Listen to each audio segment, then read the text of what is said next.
Okay, so this is a Sale Common.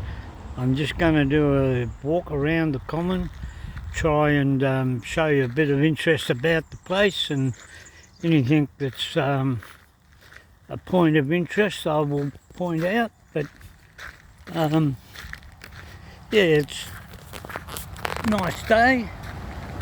Lot of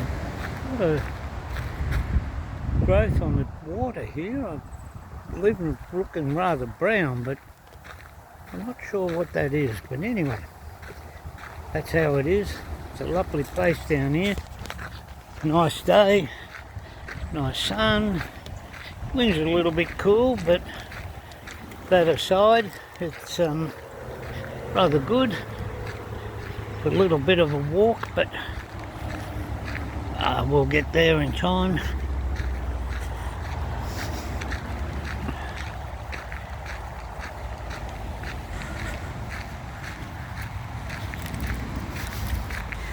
So most of this land and this swampland, in the early years, 1900s, early 1900s, this was pretty much grazing area for cattle. The farmers used to bring their cattle down here from up in the high country, and they would put them on this common, hence the name, the common, and let them browse here for a while, and then they would take them down to the Port of Sale and load the cattle onto paddle steamers that used to take the cattle down to Melbourne. As the years went by, there was a few floods from the river and stuff, and it became less viable to use it as grazing land, and the flood started to take over the flatter land, or the lower land, and hence you can see we've got a lot of this bulrushes and other stuff in here. But the government of the time thought it would be good to make it a conservation area, and for quite a few years, at one point of it, down the far end, if I get that far today, there was a part of it that the army used to use as a rifle range, and one of the target butts that are down the end, they made that into a lookout tower, so you could sit up there and do bird watching over the lakes. And also, part of it, you may have seen my video where I did the carp fishing down here. That part of the lake that I was on is part of what they call the long hole.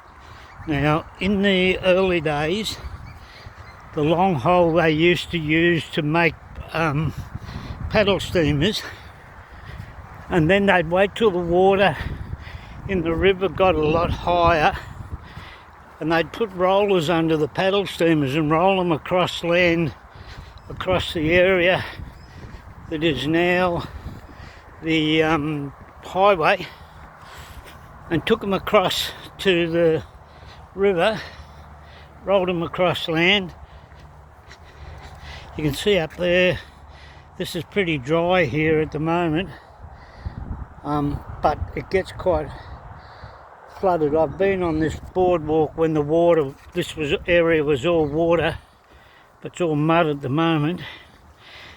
Back to what I was saying, they would roll the boats that they built across land, probably 150, 200 metres, and put them into the Latrobe River, where they would, they actually had a cutting that they'd put them, it was a cutting that was in the side of the bank of the river, and they would put the boats in there and finish them off, and then then they would take the boats out into service along the river, and that's how they got a lot of the paddle steamers.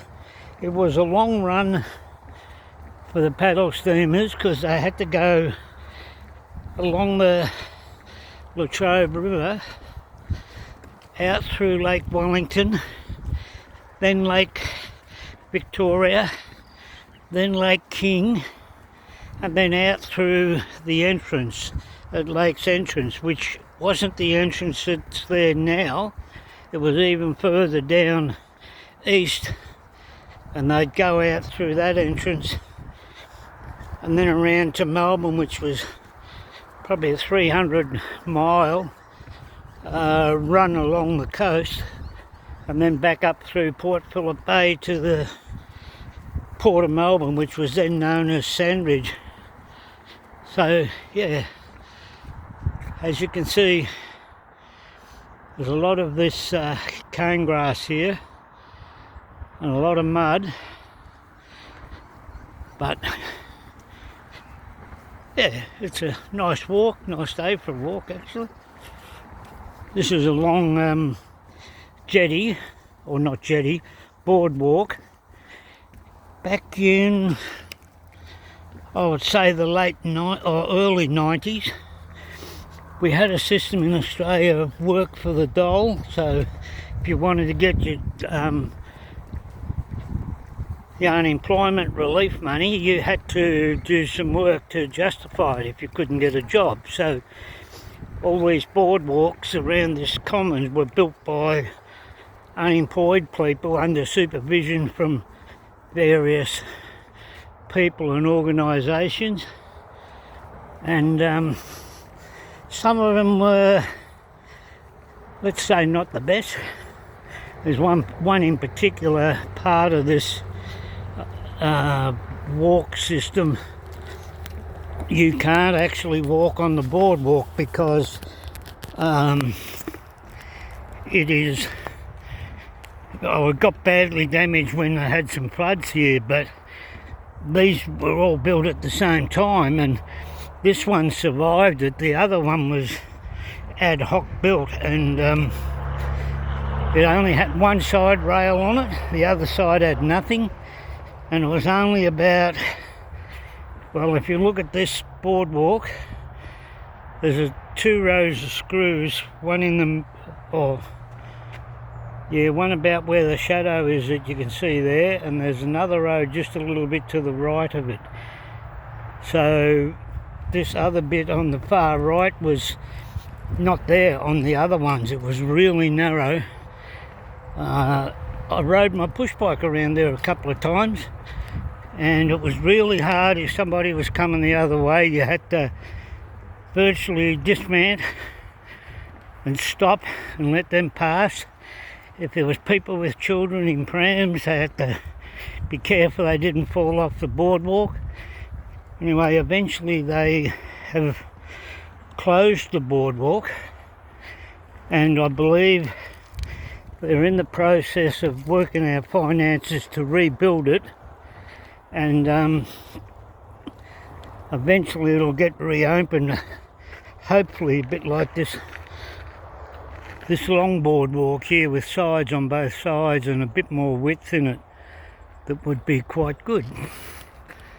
I don't know if you can see.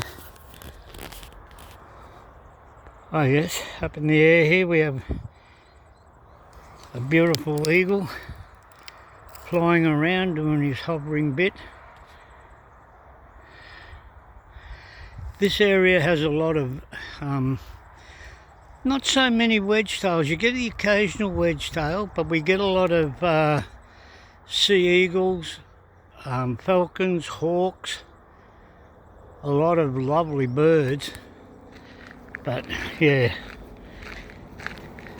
I'd love to know the botanical names for some of these plants along here, but unfortunately I'm not up to that. So yeah, anyway, I'll keep walking. We'll see what happens. See if there's anything of interest you see along the way. I'm a bit wary of the closeness of this undergrowth to these paths at the moment, because well, you get those black wriggly things that come out, and can't guarantee there will be snakes along here, but sometimes you never know. Although I think at this time of year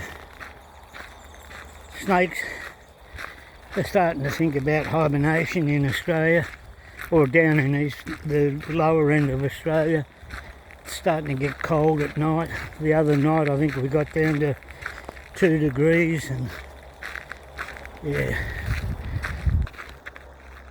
I'll just stop and let you have a little bit of a look at the trees, the scenery. I often wonder why this part of the park, they've never ever introduced koalas. Maybe it's too swampy for them, but I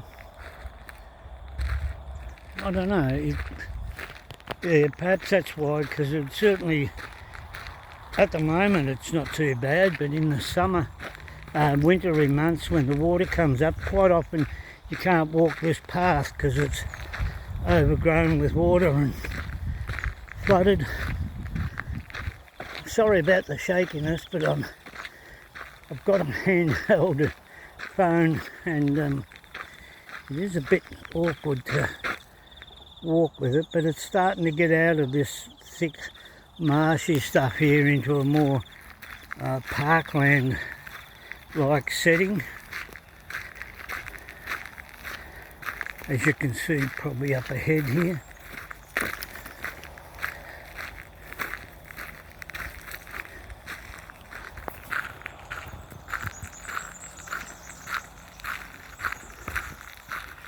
So there's parts of this area.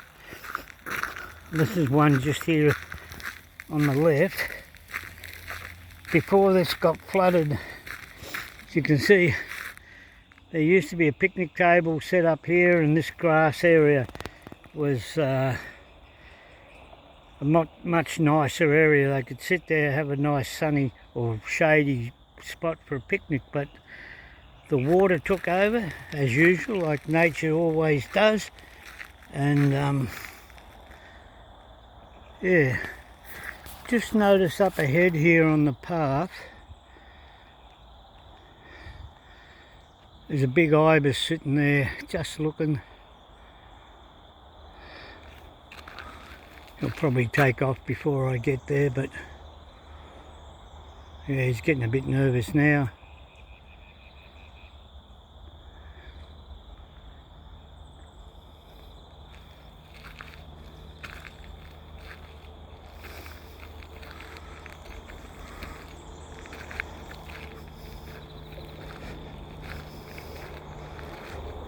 Oh, there's a couple there actually.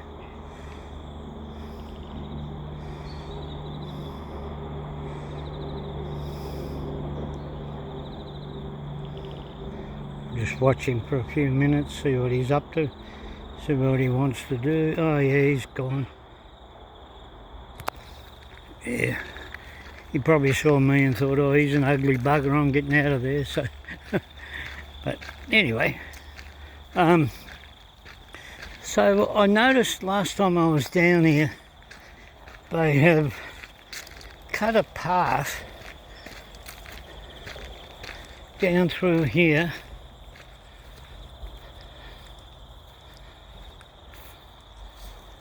There's a bit of a pathway they cut down through there for some reason, and I don't know why, because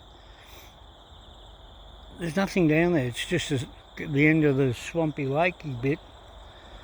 Unless they maybe have plans for, I might go for a walk down there and see what eventuates. They may be going to extend a path down here. I don't know. It's a bit Bit interesting that they did so much work to cut it.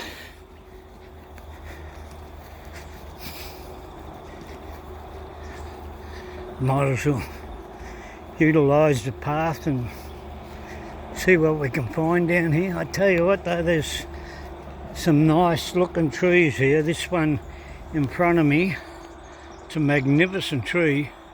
It's a gum eucalypt, and it looks like the top around about there has been snapped off, but it's a magnificent tree.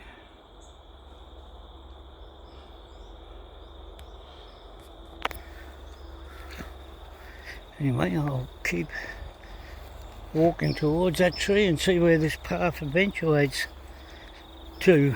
I'm trying to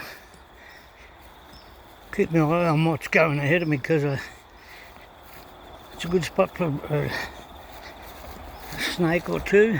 As you can see, the grass is really thick here, really thick.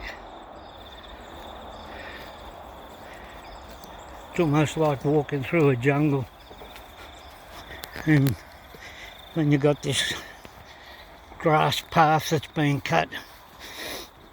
I'm wondering if they might have made an access point for the management vehicles on the highway, but so they don't have to come across the causeway, that boardwalk. Maybe that's what they had in mind. I don't know, but it looks like it's going up here to the bridge. You can see that bridge, that's the highway. So yeah, maybe that's what their thoughts were. It's another access point into here. We'll see what's at the end of it.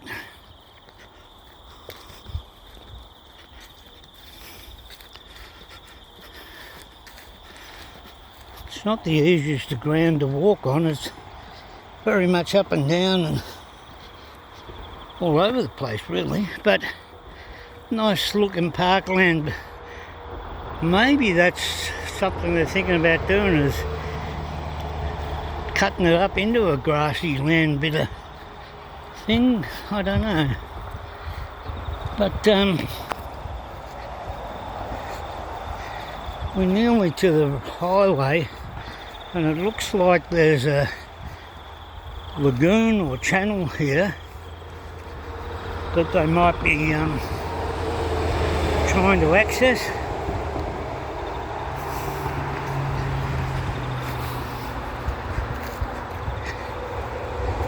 Ah yeah, so yes, here's your,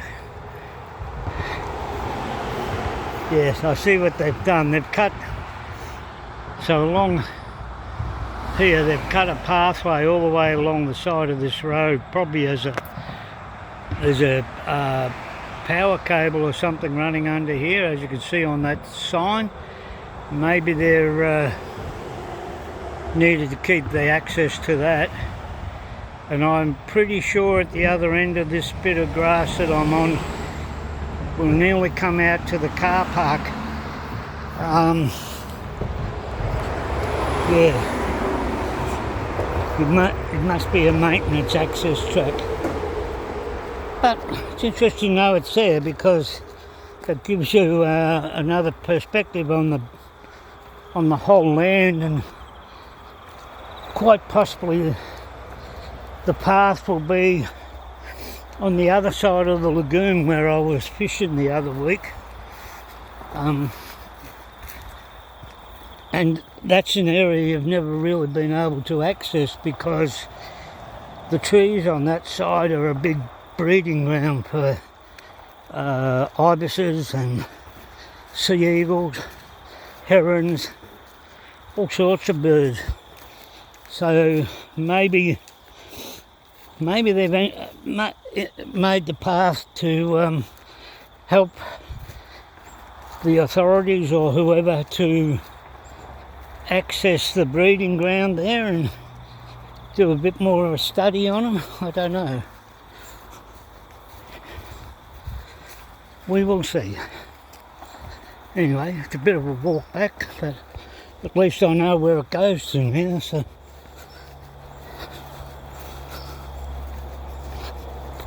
Piqued my curiosity, and now I've settled that, I can move on. You may have noticed, or you may not have, things like this log here. It's in the grass and hollow right through, and I wouldn't mind betting if you banged on that log a couple of times or rattled it around a bit, there'd be a snake in there. Perfect hibernation spot for them. High enough out of the watery area. Could be quite good for them.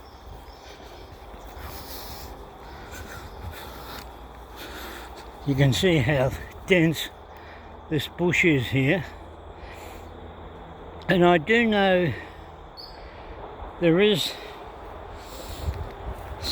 every now and then, there's a sighting of hog deer in here, but you wouldn't be able to, well, you're not allowed to hunt them obviously, but this sort of bush, when you look at it,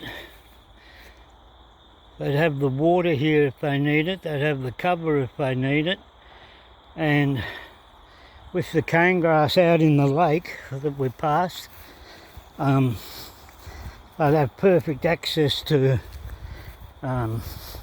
places to hide, breed. But I guess the food supply might not be up to what they need. So, and I think also the amount of foot traffic, and also a lot of people ride their bikes through this path. So the traffic may upset them a little bit, but anyway, it is what it is. So this is just a bit of a history here on the River Heritage and Rivers or Wetlands Trail Stage 2, done by the Rotary Club of Sale. So they maintain the paths and look after it, but it's all part of Parks Victoria. But anyway, good on the Rotary Club of Sale for setting it up and doing what they do down here. It's a bloody credit to them, and considering Rotary Club is all volunteers anyway, so that's a good thing, I think. Down along here there's another sign, I'll come up to it shortly. It's supposed to be a blaze tree, but I've never been able to really understand what they're talking about with the blazes. I can never really see them in the tree, but I believe it might be something to do with Angus McMillan on his trek to find a path from the high country down to the, well, virtually the sea, I guess, but through the Strzelecki's. I think Strzelecki was one of the expedition people with him, but there you go. Who knows? I wasn't around then, so I can't tell you much.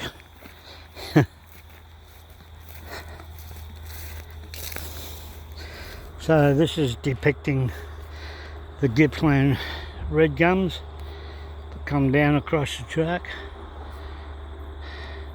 A lot of them in here. As you can see, this massive tree here, it's just a beautiful gum tree. Absolutely magnificent. The characters of the branches and the way they intertwine is just amazing. A pretty huge base of it too, as you can see here. I'll step back a bit so you can see this is just one branch of it going out there, and the main trunk coming back down into the ground, and then running all the way up here to these magnificent branches up here. Yeah, lovely tree. And you can see out this side how they're all branching off the base here. Down here is where they're branching off, and how they've spread out into left, right, straight up, all over the place, but just twisted branches. They're just immaculate, I reckon. You can see out here the water is starting to, this is the start of the inland lagoon. It starts heading out, so when we get down here a bit further, I'll have the sun in a different position, and we'll get a better view of that lake. You can see here some of the big trees that at one stage came across the track, and they cut them and moved them off the track. But massive sized trunk, massive. And out behind them you can see the water. You may even have heard those birds croaking down the back.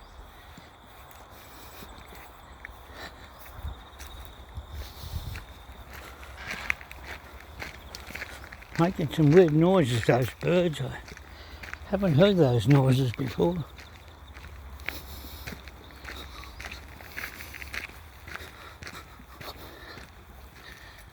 Anyway,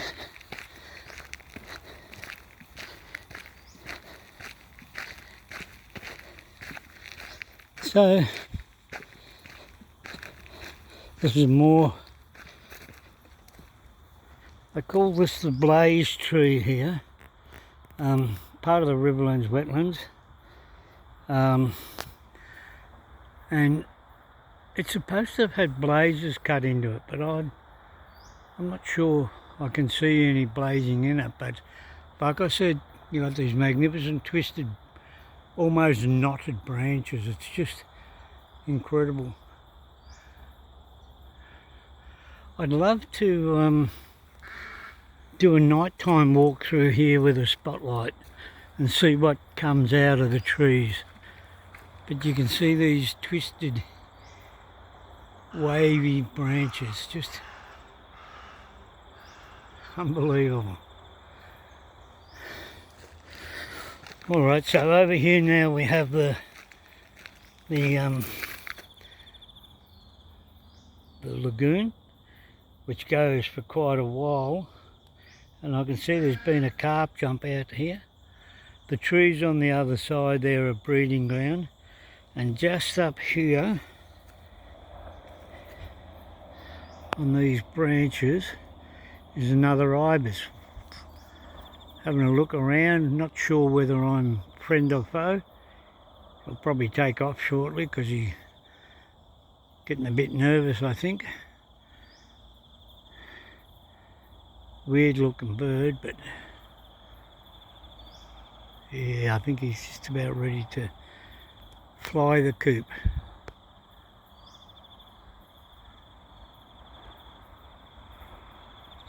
Oh, he's picking at the branches. Good on him. Anyway, I'll keep moving, see what eventuates. I probably won't go all the way around. I wanted to go at 7 k's from one end to the other. If you go the whole distance around, it's 15k.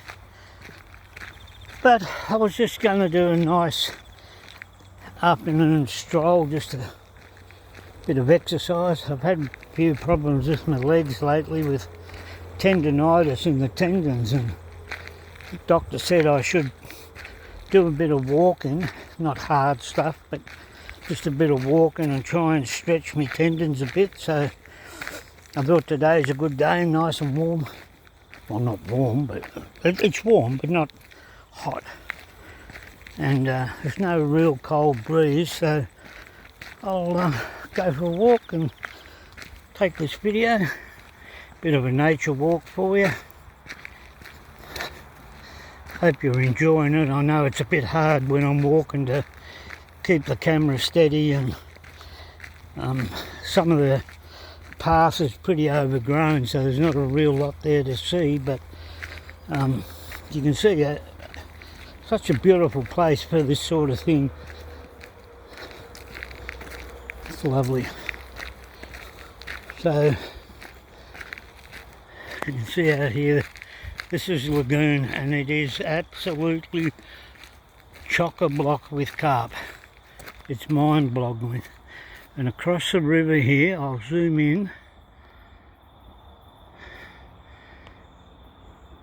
You can see down on the lower branches on the left there, looks like a big dartbird or cormorant.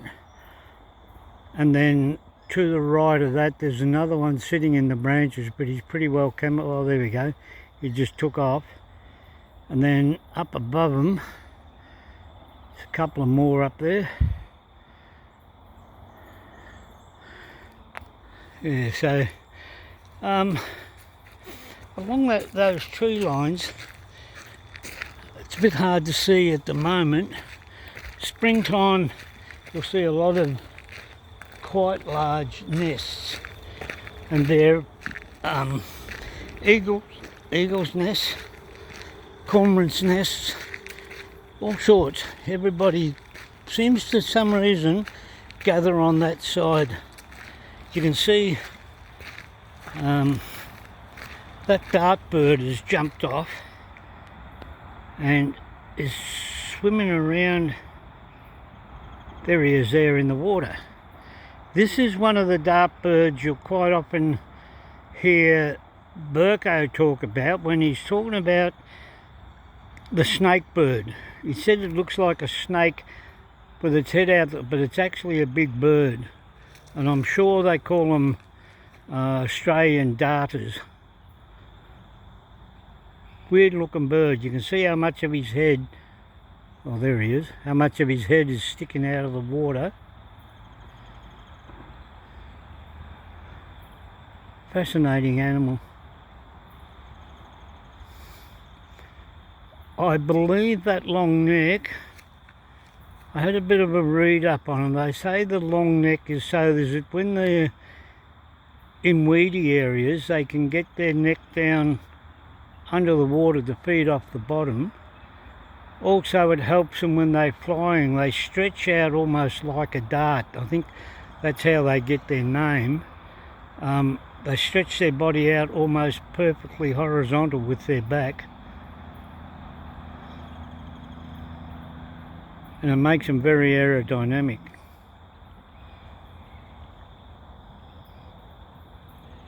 I was hoping he might come out of water and you can get a bit of an idea of his body, but I don't think he's gonna. So anyway, I'll move on and we'll see what else is up here. I'm only going to go probably another kilometre or so, and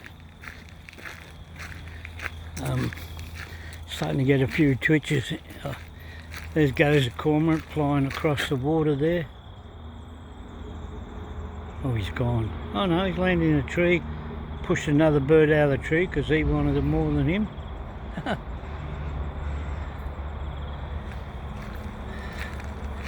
I see also up here, see if I can get a little bit closer without upsetting them. Looks like a couple of ducks sitting on the branches.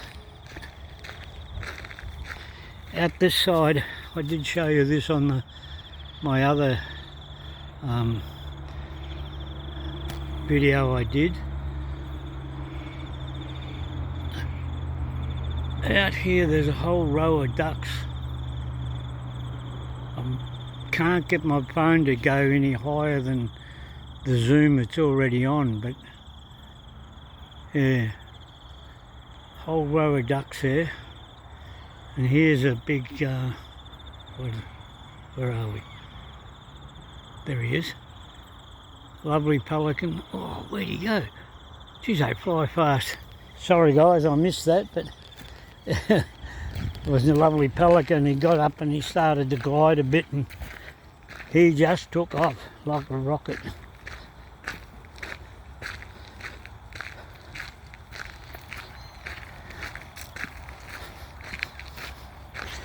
So just up here a little bit more is where I did my carp fishing live, and I will do another one from there. I just got to get timing right for when to do it, but I will do it. Man, the amount of ducks that are in here at the moment is just unbelievable. I've never seen, look at that, all along there.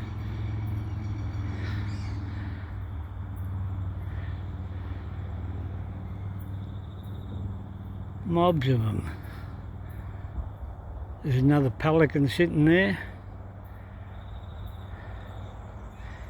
just sunning himself in the sun and keeping warm.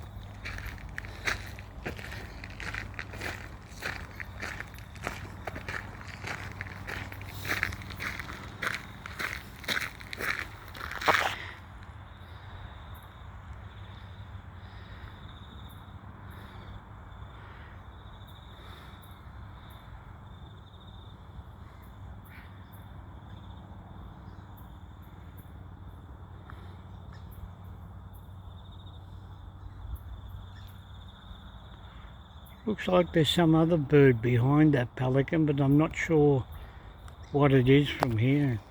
My old eyes don't let me see as well as I used to in my younger day. But there you go.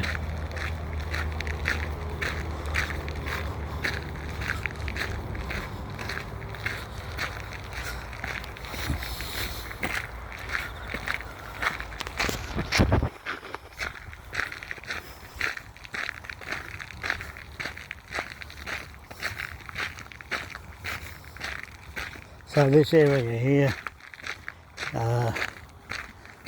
is where I came and did the carp fishing live. Great spot, love it to bits. Yeah, you can see the cover that any carp down here would have is just phenomenal.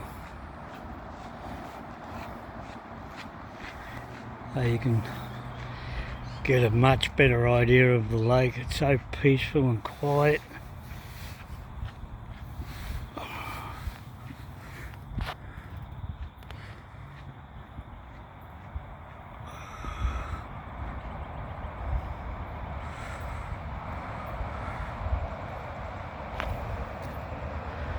Such a beautiful part of the world here.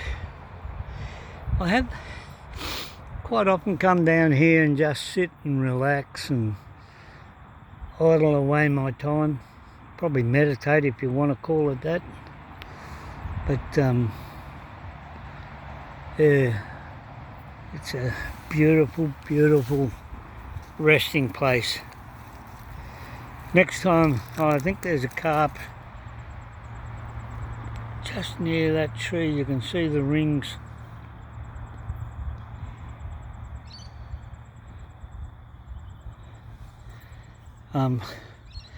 I was hoping to come down here with Burko and get him to do a fish for carp with me here, but I don't know if he can walk the distance in. I might have to get a wheelchair and push him. But I think if he was here, he would just be ecstatic. It's just such a lovely, beautiful piece of water. I almost wish that they had some other breed of fish in here. So up here you can see ducks sitting on the branch there. There's a couple underneath. There's one in the water. That's a coot. But the others up there are ducks. There's two sort of sitting side by side on the very lowest branch, then two up above them, three up above them actually. Yeah, I wish I had a telephoto lens and I could get a better photo for you guys, but well, the law of averages says you can't. I'll just move up here a little bit more to the bridge. Last time I was here, there was a massive amount of dead carp laid along this track, and it looks like somebody's been down here and cleaned them up. Thank God. They were all, I started from about here and went all the way up to that footbridge along the ground here, and boy did they stink. And they were full of they looked like bees or wasps. It was funny, very funny. And just enter here quietly, see if I can see.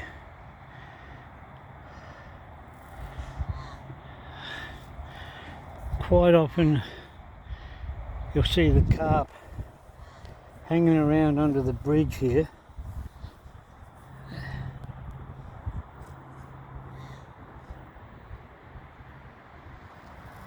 None today, of course, but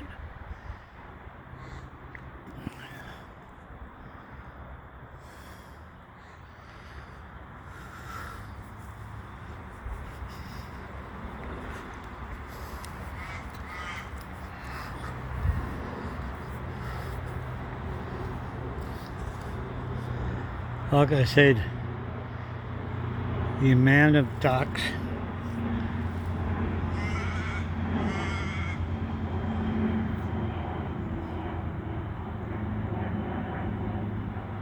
on that bank over there is phenomenal.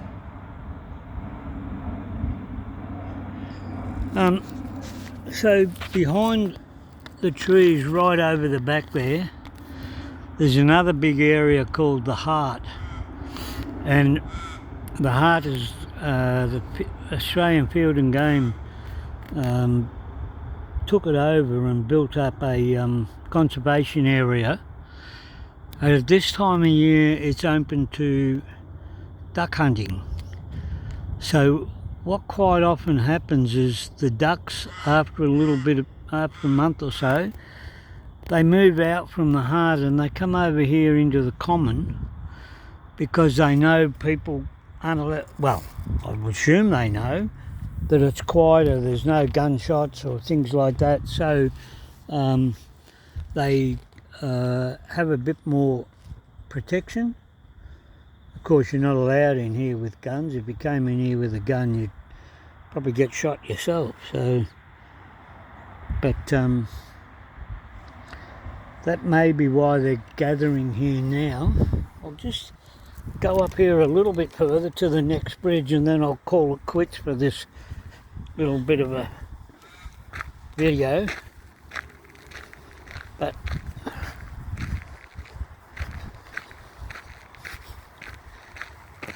quite often this bridge is where you'll see the carp as well.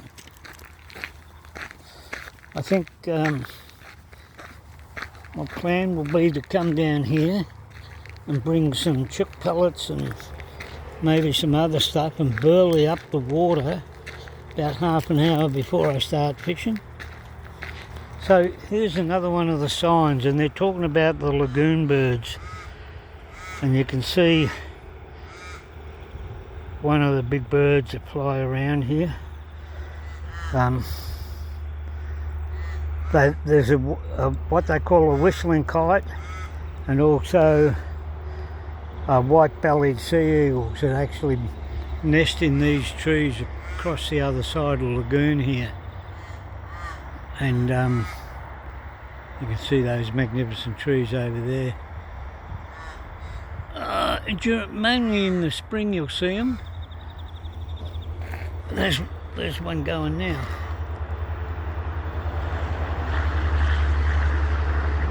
I missed it. I need to learn how to point my camera.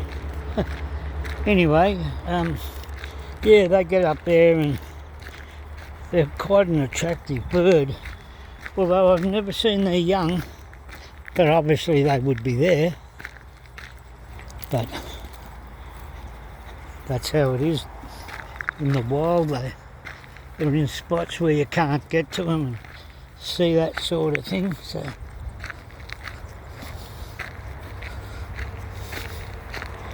oops, I'll have to turn the camera the other way because if I go this way you're going to get the sun's glare. But once again you can see this magnificent bit of water. Bit of a bird out there swimming.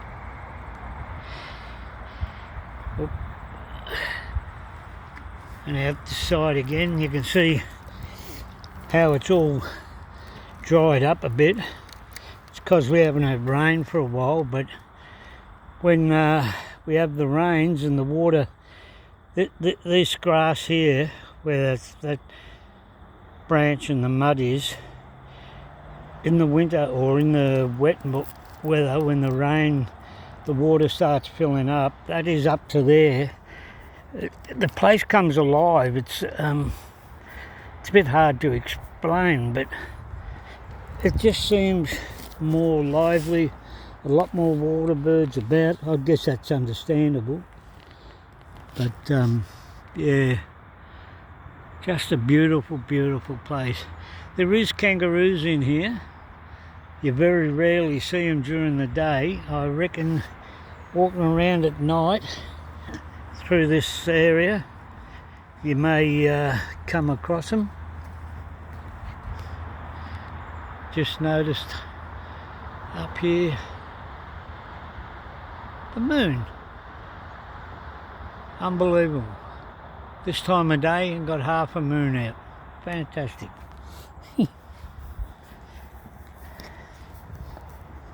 I was hoping you might get to see some of the carp. Quite often you'll see them on the water's edge, yeah. Don't think you're going to see them today. I think also when the water gets low like this, there's more bugs seem to be on the water, and the carp seem to get fed a bit better, if that makes any sort of sense. In fact, if you look over here you can see the bugs and the rings on the water where they're landing. Little bugs of all sorts, which is, I'm a little bit amazed that there's no carp there chasing after them, but maybe they're, oh, there's one, there's a carp just jumped here. Oh, where are we?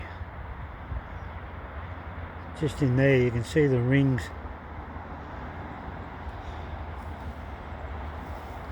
He knows I've got a camera and he's hiding, I think.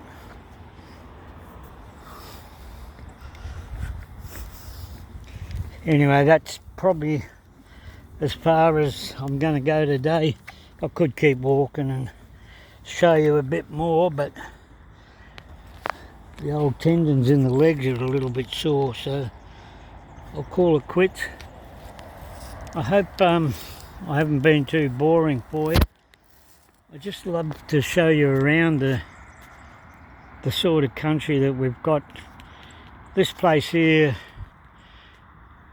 for me to get here from home, is about 20-minute drive. Lovely bit of country to just sit down, relax. But like I said, I want to get Burko down here, have a picnic lunch or something, and just fish for a few hours and see what carp we can get along this bridge.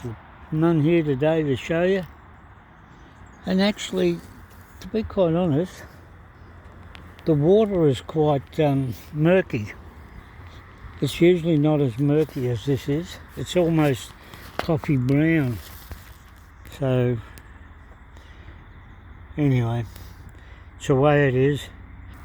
Okay guys, I hope I wasn't too boring for you, and I just wanted to show you a little bit of this great bit of conservation area that we have in Sale. Please, if you got any comments on it, or you think I can do something better, let me know on the comments. And please like, subscribe, and I'll catch us all on maybe a live or my next video. Maybe what I'll do is next time I'll do the other half of this walk and show you the lookout tower and overlooking the lake. Will give you a better view of the other half. It might be a bit more interesting. Alright guys, take care, and catch you later. Bye.